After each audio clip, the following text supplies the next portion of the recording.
A4 size പേപ്പറും കുറച്ച് glue മാത്രം വെച്ചിട്ട് നമുക്ക് ഇന്നൊരു സൂപ്പർ ക്രിസ്മസ് ക്രാഫ്റ്റ് ചെയ്യാം. അതും ഒരു ഹാങ്ങിങ് ആണ്. നമുക്ക് ക്രിസ്മസ് ട്രീയിലൊക്കെ ഹാങ് ചെയ്യാൻ പറ്റും. A4 സൈസ് പേപ്പർ വേണമെന്നൊന്നും നിർബന്ധമൊന്നുമില്ല. നമ്മുടെ സാധാ ബുക്ക് പേപ്പറിൽ നമുക്ക് ചെയ്യാൻ പറ്റും. ഇത്തിരി കട്ടിപ്പണിയെന്ന് വെച്ച് കഴിഞ്ഞാൽ ഇതേ ഷേപ്പിലൊന്ന് കട്ട് ചെയ്തെടുക്കുന്നത് നല്ല പണിയാണ്.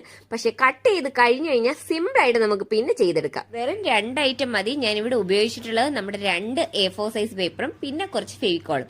ഈ A4 സൈസ് പേപ്പറിൽ ഇതേ ഷേപ്പിലൊന്ന് കട്ട് ചെയ്തെടുക്കുക. അതിനുശേഷം ഇതേപോലെ തന്നെ വീഡിയോയിൽ കാണുന്ന പോലെ ഗമ്മ തേച്ചിട്ട് ഒന്ന് ഒട്ടിച്ചെടുത്താൽ മതി. പിന്നെ നമുക്ക് ഹാങ് ചെയ്യാൻ വേണ്ടിയിട്ട് ഞാൻ യൂസ് ചെയ്തേക്കുന്ന പേപ്പർ തന്നെയാണ്. അതുകൂടി ഒന്ന് ഒട്ടിച്ചെടുത്തു കഴിഞ്ഞാൽ നമ്മുടെ ഹാങ്ങിങ് റെഡിയായി. അപ്പോൾ ഗീവ് അവേയുടെ കാര്യം മറക്കണ്ട. പഴയ വീഡിയോയിൽ നിന്ന് തന്നെയാണ് കമന്റ് തിരഞ്ഞെടുക്കുന്നത്. അതിൽ നിന്നായിരിക്കും വിന്നറെ സെലക്ട് ചെയ്യുന്നത്. അപ്പോൾ ഈ വീഡിയോ ഇഷ്ടപ്പെട്ടിട്ടുണ്ടെങ്കിൽ എന്നും പറയുന്ന പോലെ ചാനലൊന്ന് സബ്സ്ക്രൈബ് ചെയ്ത് സപ്പോർട്ട് ചെയ്യുക. അതേപോലെ വീഡിയോ ഇഷ്ടപ്പെട്ടിട്ടുണ്ടെങ്കിൽ ലൈക്ക് ചെയ്യുക. കമന്റ് ചെയ്യാൻ എന്തെങ്കിലും ഉണ്ടെങ്കിൽ കമന്റ് കൂടി ചെയ്തേക്ക്. അപ്പൊ അടുത്തൊരു വീഡിയോ ആയിട്ട് വീണ്ടും കാണാം. അതുവരേക്കും ബൈ.